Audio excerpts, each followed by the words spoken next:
Welcome to GovCon Unscripted, where we dive into the unfiltered stories and strategies from all around the world of government contracting.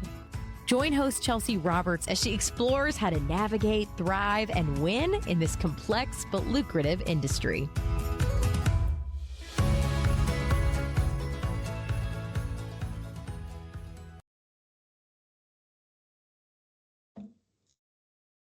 All right. Hey, everyone, and welcome back to GovCon Unscripted. I'm your host, Chelsea, CEO of Collaborative Compositions. And today I've got with us a special guest, Callye Keen, CEO of KForm. Callye, who are you and what do you do? Hey, Chelsea, thanks for having me on the show. So my name is Callye Keen. I'm CEO of KForm. It's kform.com.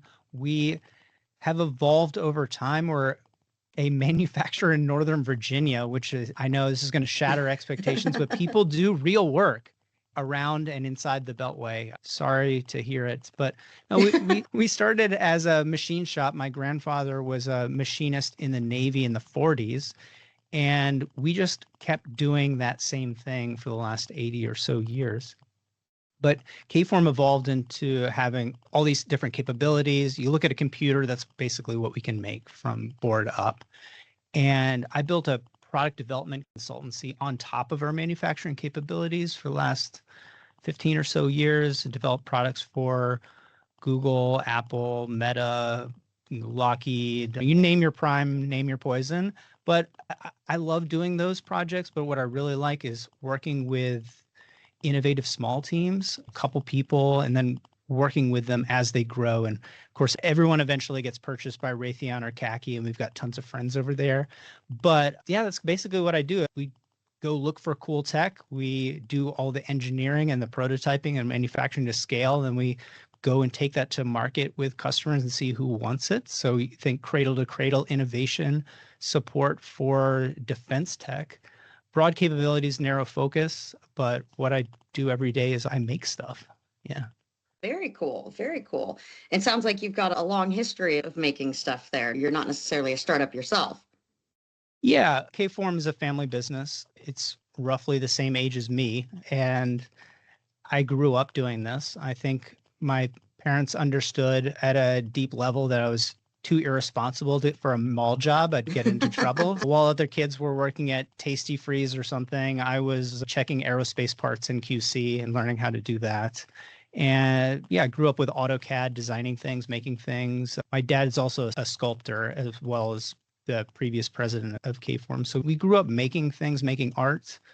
And I initially went to school for computer science, and I thought, hey, I'm going to be a programmer. We did some things around that, but all of that kind of served to where we evolved to, which was, hey, people don't really know how to make things. We know how to make things. So let's enable other people to make new things.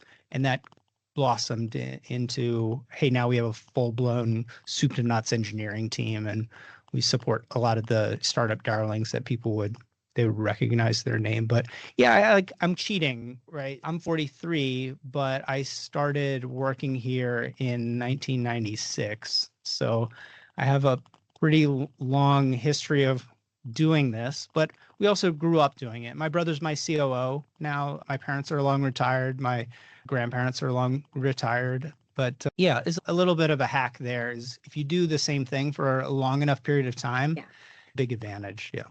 It is. That's something that we have in common. I grew up in an ocean engineering government contracting business, and my folks ran it out of my house for most of my lifetime and most of their existence until they moved out into a cute little office that they ended up buying and ultimately still worked for them there. So government contracting kind of runs in my blood from that regard. Skipping around cubicle farms of federal facilities, handing out little satchels of M&Ms under the $5 limit to be a little marketing tool. Yeah, that's what I was used for. It was good times.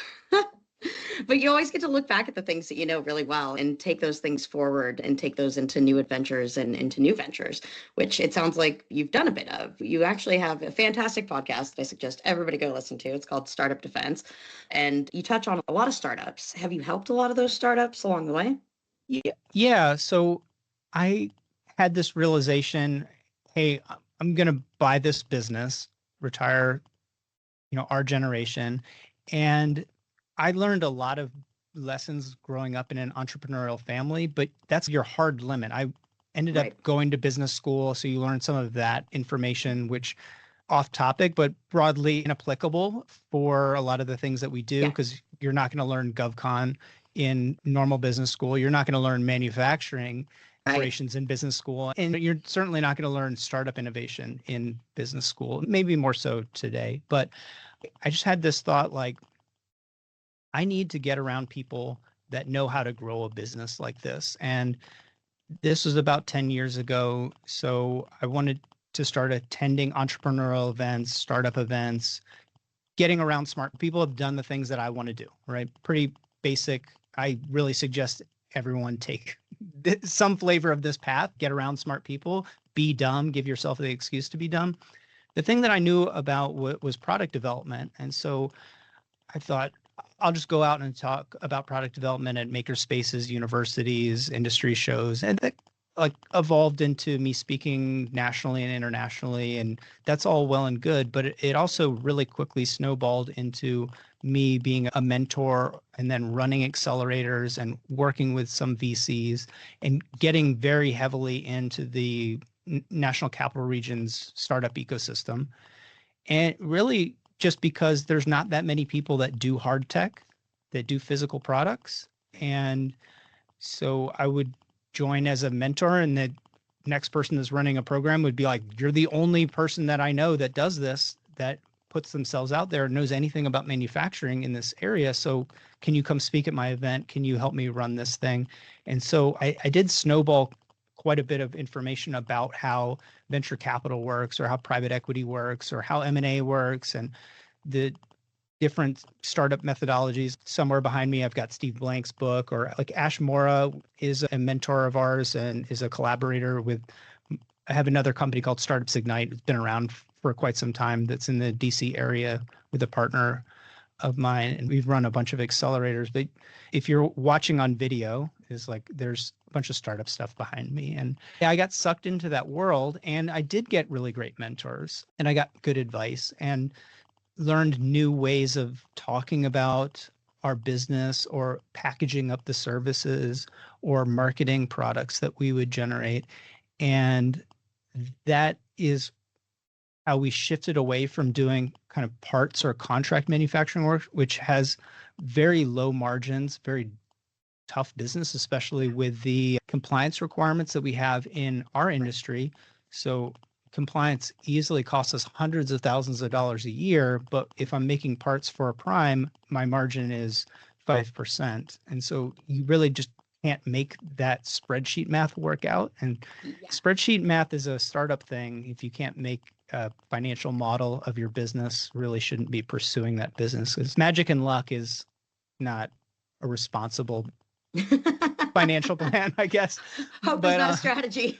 Hope is not a strategy. Very much. Yeah, I did work with more and more startups. And the more that I worked with startups, the more I realized, oh, that's like what my dad did. That's our best customers, are these small innovative companies. And yeah, eventually they get acquired, and we support them for a number of years as they slowly matriculate, or like fire the core people, or they get golden handcuffed away. And this is a natural process of M&A, but like I realized that's who we work with best, and there's an actual name for it, and there's an actual ecosystem of those people. And we were talking about my previous podcast, and I did that to talk to, say, commercial startups and commercial product companies. And I have friends, we've built pretty large brands in that space, people that you would recognize have won Shark Tank deals or been on Kickstarter. But it's not that I care about them very deeply, but I don't really care about e-commerce or commercial. I don't care about like people making new stuffed toys. I care about hard tech for defense. And that's what I do every day. So that's why I started that new podcast. And who we almost exclusively work with are people that are getting after really hard problems, and they're applying their past experience or their niche knowledge to like really push the mission forward. And Yeah, I love that. So why not just do that? Yeah, I absolutely have a passion for mission-driven development, is what I like to refer to it as, and putting things into the warfighter's hands faster and in a more effective way than some of the traditional means of getting things through the requirements development process and through the POM process. It's a whole different world than I'm guessing, because I've never really played in it, the commercial world is. I'd love for you to touch on some of the core differences that you've seen in startups between defense startups, defense-oriented startups, and commercial startups. Well, Obviously different between teddy bears and missile systems, but it's funny that you touch on this because there are so many changes that are happening in the industry right now. And I do want to get into the new EO and definitely. OTAs, but really post 2016, there's been this explosion of additional funding mechanisms. So in the past or before that, really SBIR was the only real mechanism that I would say mortals, right? People, Right. like you or me or startups had for getting funding. And now there's just a wealth of other programs, whether Right. innovation challenges, grants, OTAs, lots of other things on a spectrum. Now there's venture debt, VC, PE. We had James Parker on my show for Leonode Capital, that people can actually get debt on contracts. There's lots of different funding mechanisms. That was really just commercial. Are you going to go to Kickstarter? Are you going to go the VC route? Are you going to go for a licensing model and so I put people in these buckets. It's still this valley of death problem where I have only so much of my personal capital. And for startups, sometimes that's $0. I need to get enough development dollars to get into a sales mechanism. Right. So for defense, it just happens a little later because maybe they do get that SBIR and they get a phase 2 and they can build a little bit of a team. But then what? If they don't phase 3, what are they going to do? They're going to have to hire a sales team or get some VARs in place. And there's that valley of death problem. Whereas commercial, and I'll put SaaS aside because I have a lot of complaints with the software startups. They operate in their own universe and by and large haven't really made the investor returns that people assumed they would 15 years ago. I know about hard tech and software enabled hardware. We have good returns. You just have to be able to get it to a sales point. I need a thing to be able to sell, even if it's a Kickstarter pre-sale or it's taking pre-sales through. We've done Instagram launches. We've done brand influencer launches where it's like, you're going to get your thing later this year. Some type of a sales mechanism. But with defense, there's so many other costs associated with getting the compliance, or if there's software, getting it into a compliant cloud, getting it audited, getting it approved for X or Y.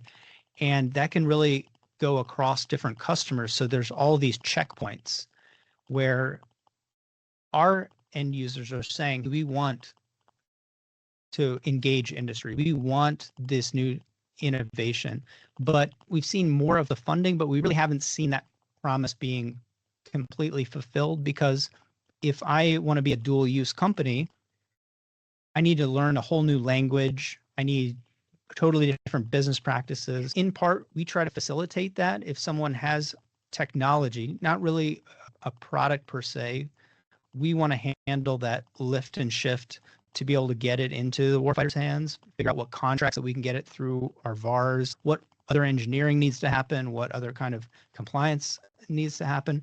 But that requires good partners, and it requires a very quick education in that process. Even for people that have something that works today, I could demo it today.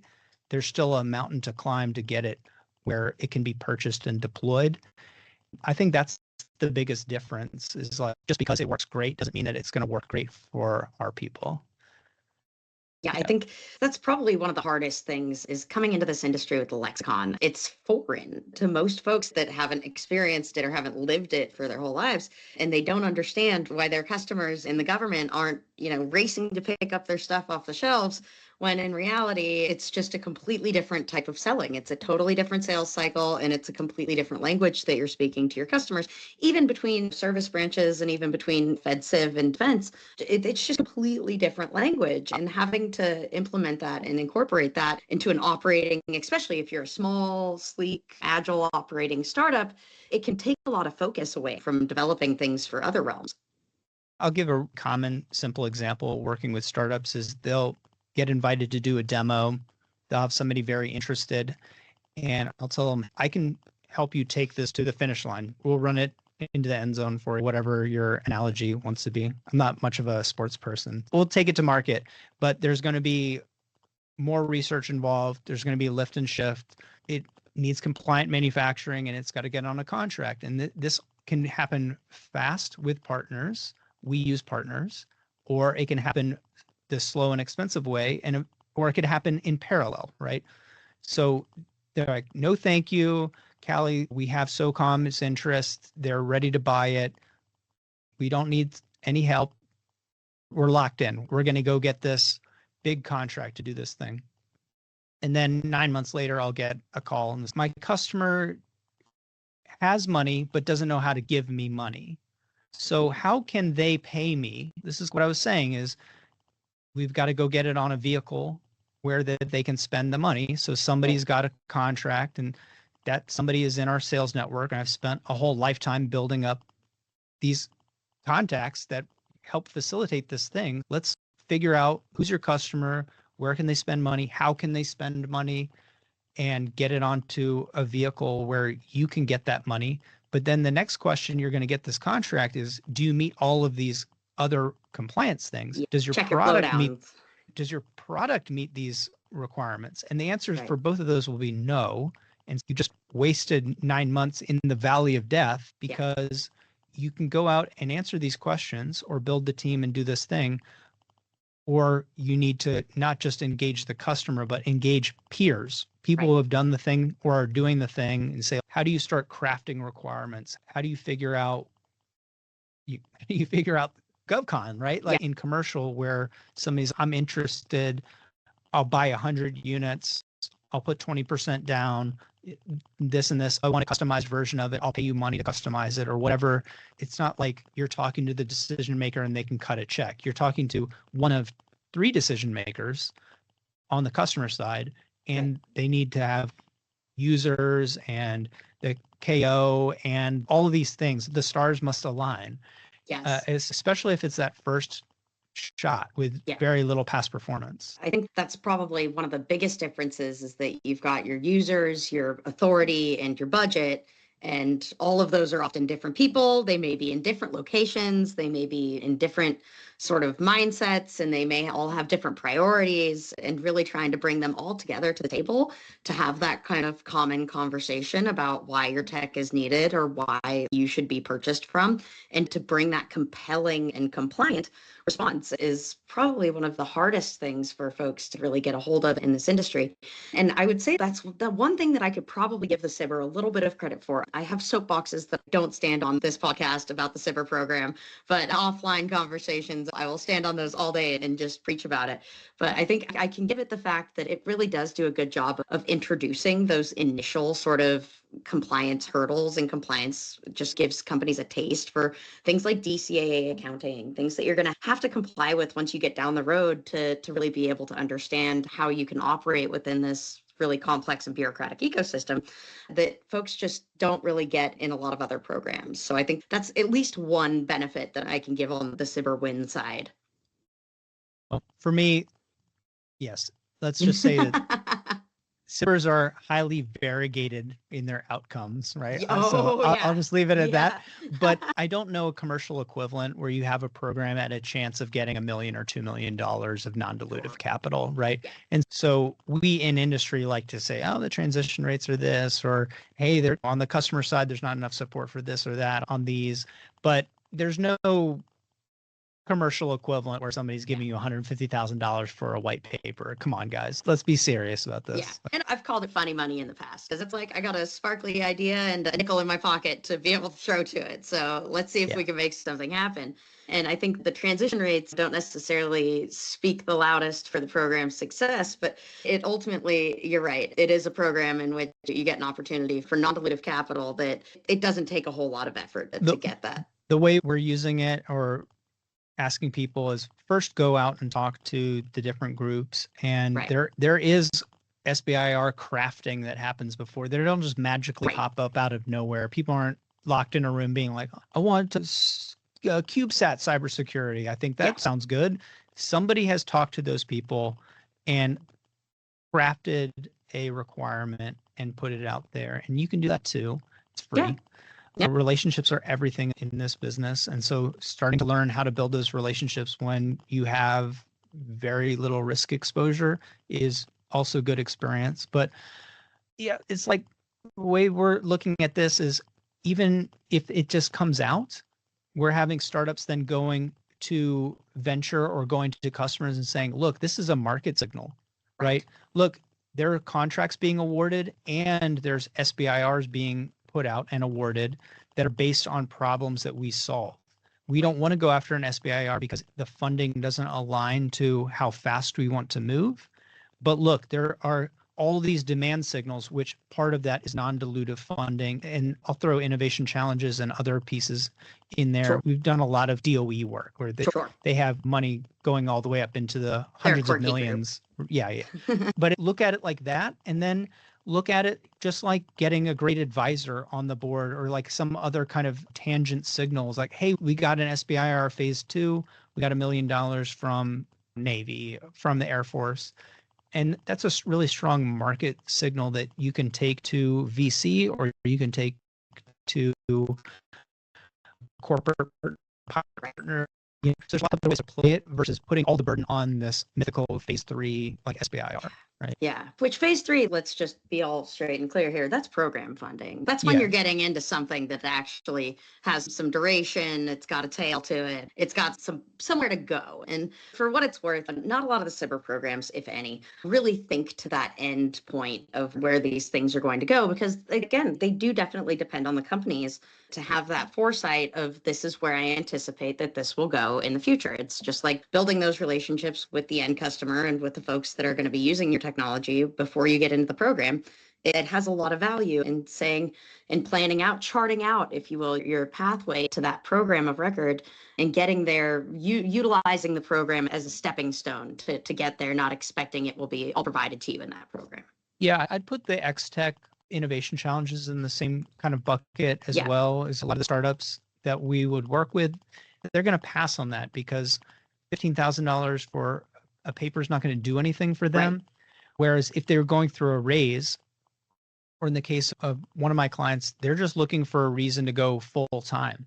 They're an expert in this space. Hey, $15,000 for a white paper, not too bad, right? This shouldn't take you more than a week to write this. Yeah.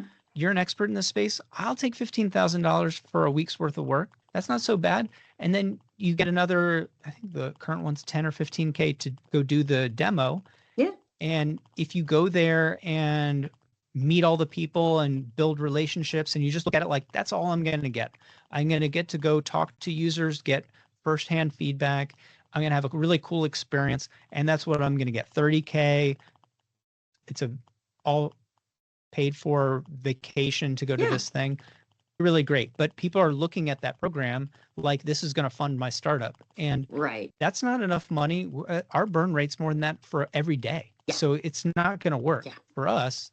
But look at it pick this as like people are going to go, some of these companies go to 50 trade shows a year and they hope that they want to be able to talk to an end user. But you can get paid $15,000 to go talk to an end user. Come on. From that perspective, this is a really cheap trade show, a really cheap way to interface with a customer. But is it a sales activity where you're going to slam dunk? I'm going to get a fully paid ATO, multi-million dollar, like giant contract, all these things? Like, absolutely not. Wishful thinking. Wishful thinking. That's bad brain thinking. No. Yeah, that's a bad bet. I think you've touched on it a couple of times, and I'd love to dig into your thoughts about the requirements development process. And that's something that, fortunately, the EO that was released last week, it touched on it. It touched on the fact that the requirements development process is a bit long, a bit Yes. surly, if you will. And I think maybe not necessarily keeping pace with the needs and with the requirements that are actually coming about. So I would just love to get your thoughts on the requirements development process writ large. Yeah. So we use a process that I've developed from professionally developing products. We've developed hundreds and hundreds of products. And so the way that we develop requirements is a lot more action oriented than the way that you traditionally see this in defense. So take this with a grain of salt, but like I make money by making things. And so the faster we can get to an LRIP or whatever constant rate of production or the bulk production order, the better. So we are highly incentivized. We're mission aligned, or we have shared destiny to move quickly. So we might do things that is antithetical to the way that defense works, but certainly not defense tech startups or the way that a commercial startup would do. So if we're developing something internally, I'm going to show you like here, actually, we're getting ready for soft. So here's a slick sheet template that I'm working with our graphic designer on. If we have an idea, the first thing that I do, and I learned this from one of my mentors, Stephen Key, he's one of the more prominent licensing people. He taught Tim Ferriss licensing. He helped manufacture Teddy Ruxpin, right? A bunch of things. So he taught me just make one slick sheet, one page sheet on the product. If you can't explain it so somebody can understand it in one page, print it out, then it's not a product. And so the first thing that we do is we make a little internal page and we describe, here's the concept of how you would use this product. Here's what it, based on that, here's what it should be in it. This is what it would roughly look like. We boil that down to that one slick sheet. If I have to put all the specs on the back, sure, but it should explain exactly what it does, who it's for, and that one page with a pretty picture. If it can't do that, we don't build it. And I can then take that slick sheet out. So we'll take those to soft weeks for things that we have that are at TRL 9 and things that we have that are TRL 3 or TRL 1, right? And we'll go talk to people. This is something that I learned from Steve Blank and from Ashmora, startup people. It's like we get out of the office, we go talk to people. Right. And what that does is if I go talk to a green suitor that's really interested, they're going to tell me a little bit more information about how they would use that product, the total concept of operations, the ConOps of that mission. And I'm going to get more information. I'm going to get more clarity on how it's going to be used. And I can also understand, okay, for what they do, here's the program office. This is what they care about. I can do some market intelligence downstream, right? This is the kind of things that are buying. This is how much budget they have. All that nerdy GovCon stuff can come downstream. But from a requirement standpoint, I can start crafting my narrative first. And if I talk to a bunch of people and they have a pretty tight cluster of requirements, then I can build the next level of that product, maybe a slide deck of that product. For us, we can make anything. So I can make a mock-up of it, and then I can start sending it back. We could do demos or conversations, but that also helps from my side to start craft requirements on their side. Because if they do have money, it can be based on that narrative that I've built with them. Right. And so that's how we do it. But at this point, I've spent no money, maybe a couple of cents per sheet and a week of time on the slick sheet or whatever. But we have it go through these pieces. And when we want to move very fast on product development, what we're doing is we're building a product requirements document that has like a question for every single thing about that product. There's going to be a ton of gaps, things that we don't know, like what's the swap, size, weight, power, what's the cost of this thing? Tons of questions that we don't have the answers to. Our job is to be like scientists, to make assumptions and then prove those assumptions into working theories about what those pieces to be true. We can do that through market intelligence or demos, or we can do that through a number of ways. But typically what we're doing is filling out the things that we know are true. And then we're building a concept model of that product. And then we're doing a concept validation test. That demo for a customer, they're going to tell me all the reasons why that thing is wrong, why it doesn't do the things that we want. And then we'll have really great requirements. So we spend about 4 to 8 weeks doing that concept and concept validation test for a product to build an MVP product, functional thing that usually looks ugly. And we build requirements off of that. And that's what I'm really not seeing in GovCon generally, is that they're being awarded to do something that we would call like a production validation test. We go through 4 or 5 different sizes of prototypes, levels of refinement, and we go back to the PRD and say, is this still true? Is this still true? Okay, so now that we've done this concept model, now we'll actually do real engineering and we'll build a prototype. And then, is this still true? Is there a new wrinkle to the plan? Is there a new wrinkle to the problem? And what we're seeing funding for is only now bubbling up that there'll be paid money for prototyping with demo cycles built in. Whereas traditionally it's, I want to go from pitch me the thing, show me it working. I'm like, wow, we're missing a bunch of steps here. We make production products like at scale. I've made products that there's hundreds of thousands of them made. And that's not how anyone in the real world does this. That's not how any process looks like. So why are we mapping an innovation process for the most critical things on earth to a process that has never happened and never will happen? You don't build a prototype that works and then build 10,000 of something. Yeah. That's not how it works. Yeah. And so why has that been the innovation model for so long, when you can go to any commercial engineering company and they make iterative prototypes and they do user demos and they do deployment tests and they do compliance? There's a spectrum of assurance built in, and there's just no money for that in defense tech up until very recently.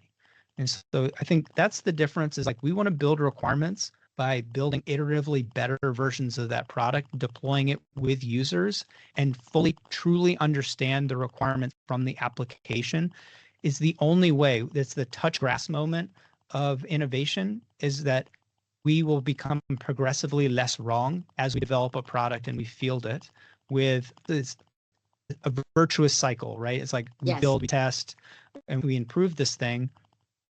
And we understand this from a information assurance or information gathering, like the OODA loop of innovation. We want this super tight OODA loop. And yeah, it's just a big thing, is like requirements get baked in the donculator, and then they come out to industry, and you're like, I can't make this small and big, and I can't make all the lines are black with a red pen. Like, this doesn't make sense. So let's build this, and then you can see, let's make some choices. I think that's where things are evolving to, is a more mature innovation model of iterative, agile development. I would love to hope so. I very much think that the recent EO gives a lot of weight to adjusting and to pivoting and to making things a little bit more agile and collaborative along those lines of bringing things to bear in a more truly requirements-driven way, rather than just saying, okay, here, we like this thing 5 years down the road. Okay, here's the requirement for it. Okay, that thing has changed wildly in that time. And now we've got to see if we can fit it back into this new shape way of the way that the requirement's been put out. So I'm absolutely confident. I'm hopeful, cautiously optimistic, we'll say. That's going to be some big change coming from this EO.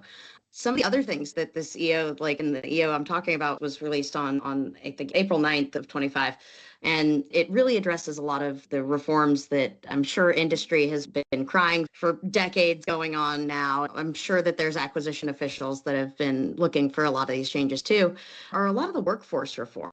So I don't know if you've ever encountered a bias or a preference when you've gone into a contracting shop and said, hey, we've got the perfect package for you. We're going to make it as easy as possible to just sign on the dotted line and say, yes, this is how we want to buy it. And you've done your market research, you figure out you got the intel, and then you find out that their leadership just doesn't do it that way. There's no particular reason or that you're given or rhyme for why, but they just don't do it that way. There's a preference towards how they would prefer to acquire that. And it generally, I think, comes from a lot of just probably legacy thinking and a lot of probably a culture of fear of getting too creative and getting in trouble for going outside the box. But have you encountered that in your time? Yeah, for sure. I'll give the KForm answer to this, and I don't want this to come off as too salesy, but we've done some innovative service packaging because we saw this coming and we see some more industry changes coming, particularly around rapid innovation, rapid prototyping, rapid integration. And so packaging that up as a service, because traditionally buying a thing is quite difficult. Like getting, especially if that thing is prototypical, it needs to be developed. That's very tricky on the user side. And the full weight and burden of all of the contracting, yucky stuff, complications, like messiness is burdened on this one thing we have to make. So that's fine. Like we essentially have two services. We have one called Defense Tech Transformation, where we're partnering with people, building up tech IP, transforming a piece of technology, and then pushing it out to market as a teaming partner, right? So it's our cradle to cradle, soup to nuts. My brain, my team, my equipment is your brain, your team, and equipment. That's great. There's no way for somebody who's on the customer side to buy that. That's not, they can't just come here. They do, but it's not easy. And the way that gets crafted, it's a lot of risk on my side. It's a lot of risk and paperwork on their side. So that's not the best way. Working with a prime or teaming on a contract like that works perfectly. It's fine. But what we did is we looked at this and said, you know what is much easier for them to buy is services. And so let's package all that stuff up and let's do innovation as a service. We call it mass or manufacturing as a service. Essentially, it's one FTE that you can add to a contract, that it's a subscription model. So it's firm fixed per month. You pay, you get a butts and seats, but that butts and seats has $7+ million worth of equipment and 35 people that can work on your product and our partners. So like packaging up that service and saying, hey, there's all these contracts coming out where they're asking for rapid innovation, rapid integration. I don't know how somebody's meeting that because you have to be able to make stuff and you have to have a team to do that. So just add this as a line item, right? Here is our LCAT for this like blended team person, Right. And add this onto a contract. So then you have access to all of our stuff, but it's at one FFP, right? Yeah. That was like, that's our innovation. We launched that this year. The reaction has been really good, but it's because innovation is coming. And when you have nebulous requirements, I can't write a full proposal and say, Chelsea, this is exactly what I'm going to make for you. This is how, you know how many you're going to make in 18 months or 36 months. This is how I'm going to build the production line. This is how I'm going to develop the supply chain. Here's the test plan. We don't know any of that stuff. And how much it's going to cost me. How much is that going to cost? I can't write that proposal. We don't know any of that stuff. And it's because the government mostly buys services. So they just think, oh, you have 3 engineers, that's the cost. You have 3 IT people, that's the cost. So taking what we'd see as critical infrastructure innovation work and then moving it over to services, I would want people that are listening to think, how can you productize your service or your brain and package it up as it is something that somebody can buy? And we don't sell it as an hourly service. It's just as a subscription, just like you would like an FTE contract. Is like the 6-month, 12-month pop on however many of these instantiations as you would like. And that, I think that solves a lot of the current and upcoming challenges that you'll see with talk about OTA prototypes. Is like somebody's going to get a couple $1 million to develop something, but it's still highly speculative. Yeah. What are you going to go out and spend the next 6 months trying to find electrical engineers to go fulfill this contract? No, you're not. Yeah. That sounds like a fantastic offering to folks that are out there that really have a need for being able to actually build up something and be able to incorporate some of those lesser known and probably lesser thought of portions of their downstream workforce and their downstream workflows to be able to get something into the hands of the user, first of all. Yeah. You'll see a lot of these contracts, even if I just like, hey, if I come to you and then I want you to integrate some oddball piece of equipment, you're not going to have that team to do that. All we do is make oddball stuff. So I'll probably know the person that founded that company. So you'll see this more. And as the contracting gets faster and the actual deliverable gets faster, is I want you to build and then demo this thing in 3 months or 6 months. Yes. Yeah. I can tell you that we're always looking for people, and you can't find a really great EE or firmware developer in that time frame and get them to do anything. So like building that team, you have to really develop partnerships in this industry anyways. But to know I'm going to go after that thing and just write in that services, like that's our little innovation. That's our little experiment for this year. Seems to be going fairly well, but it's to support things like you're seeing those new EOs that are rolling out. And that's fantastic because a lot of folks, especially folks that are familiar with those more traditional ways of doing defense innovation, like the folks that have found themselves the cyber connoisseurs, or even in the cyber wash cycle, we're just waiting for the next round to come out and then we'll get on it and we'll figure out our funding from there. Those folks are going to, I assume, have a rather difficult time adjusting and adapting to the pace of change that is coming down the pike, and especially from the demand for scale. Right? Yeah. Okay, can you make one of these in 6 months? Can you make 10 of them in 6 months? Yeah. What's your plan on making 1,000 of these? And so, if you can't build the team to make 10 of them in 6 months, like I guarantee you, people don't understand how difficult manufacturing at scale is and how much work gets involved. And so there are commercialization plans, and like this is what we do. And like a commercialization plan is, okay, we're going to build a factory and we're going to hire these 30 people, and then I'm like, none of this is going to happen. What very you're grandeur. Listing is very difficult, right? Like, how many factories have you run? Right? Yeah, let alone built from brick up. Yeah. I think you see a lot of big hopes and big dreams, and I just wonder if those folks are coming back to their budget of $1.5 million in a phase 2, and yeah, that's not enough money to buy like one of our pieces of equipment. So yeah, there's a mismatch in fractionalizing this and scaling this. You for sure downstream do all that stuff in parallel, right? Sure. But if you want to move fast, and that's really what we're talking about, is I want to move and scale quickly. It's not like a sales platform for me, but I'm saying go out and get your ducks in a row ahead of time and build up some kind of conceptual supply chain. And that goes for your intellectual supply chain, your innovation supply chain. Here are the brains, like here's the horsepower, like here's the sales muscle, like what in those buckets, like where are those things happening? And you'll see the gaps. And if the government wants you to move very quickly and you just can't do it, that's really where I see the commercialization rates or the transition rates die, is because speed is really important in business, but with how fast people want to move now, or they expect to move, speed is table stakes, right? And so getting that plan in, and we're essentially a commercialization company for defense tech.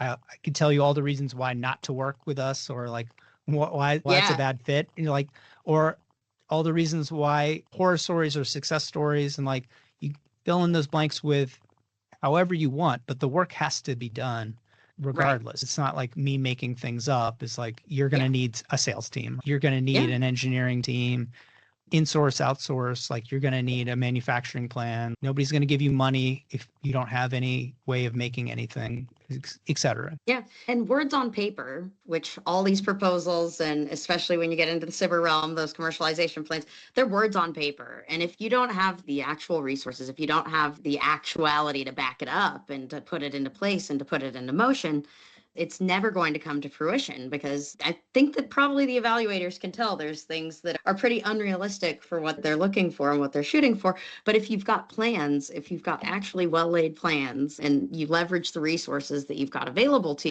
your chances of getting the attention of folks that matter, that want to go fast, that have the money, that can go fast, is so much higher, I think. Yep. Yeah, that scales all the way up. We see the same issue in VC. We see the same issue just directly with customers. Hey, I want a capability, and I can't give you a contract for 3 years of you milking this opportunity forever. What can you get done in 6 months, 9 months, 12 months max? Yeah, and this problem scales up into the enterprise level with tens of millions of dollars on the line versus hundreds of thousands of dollars. And building out your own enterprise and your own systems like Maine, yes, down the road, sure, but that's not a fast way to do things. You're definitely not going to be able to lay every brick for your factory within the next 6 months and produce 10 prototypes in that same time frame. It doesn't work like that. Things aren't necessarily as efficient quite yet.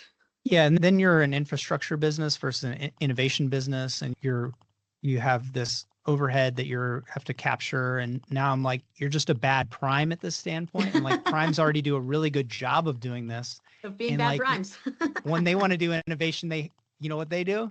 They hire companies like us. Yeah, exactly. So like, I'm like, now innovation. You've gone full circle now.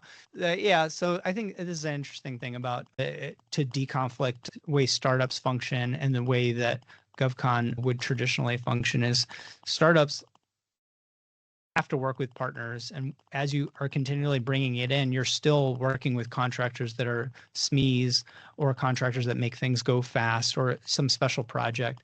And partnerships it's this really interesting thing. It's like small businesses don't think about it, but there's no big business where partnerships isn't the main priority of their growth strategy. Right. So it's like everyone that succeeds does this thing. Everyone that's a startup doesn't do this thing. I'm like, kind of a gap. How can you start making this work for you to solve these problems to get from state A to state B? This is just something that we think about pretty often, but yeah. Bringing in more advantageous partnerships and leveraging those relationships that you do have effectively, right? Yeah. This is fantastic. I love this. How can people get a hold of you if they want to reach out to you? Yeah, I'm on LinkedIn. You can grab me. You can go to kform.com, KForm.com, or email us. It's just kform@kform.com. That'll go into our nice little automation and it'll trickle its way to me. Yeah, I'm always around. You can look at the Startup Defense. You search around. We've had a lot of mutual friends on the show, and that's my little private labor of love. But yeah, I'm pretty accessible. At least I try to be. Hopefully all those folks out there that are thinking about building their own factories and thinking about getting their own equipment and machines in there in the 6-month period of performance that they've got, or their 1.5 year period of performance, they'll think twice about that and come over to KForm and give you a call. Yeah, I hope so. Bless your heart. Thanks, Chelsea. Yeah, absolutely. This has been a great conversation. Really appreciate you dropping on the show, Callye. Of course. Awesome. We'll have to have you back afterwards. We'll definitely see how far you've come with that innovation as a service model. Love to see. I'm happy to come back at any time. I'll give you a 6-month recap on it. Awesome. That sounds great. Thanks again, Callye. Appreciate it.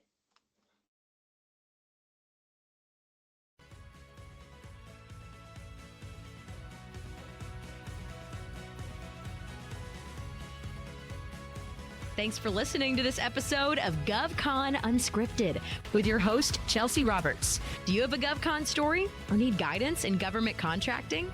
Connect with Chelsea on LinkedIn to be a guest on the show or to enhance your business strategy. Don't forget, your network is your net worth. If you liked what you heard, don't forget to subscribe, leave a review, and share this episode with your growing GovCon community.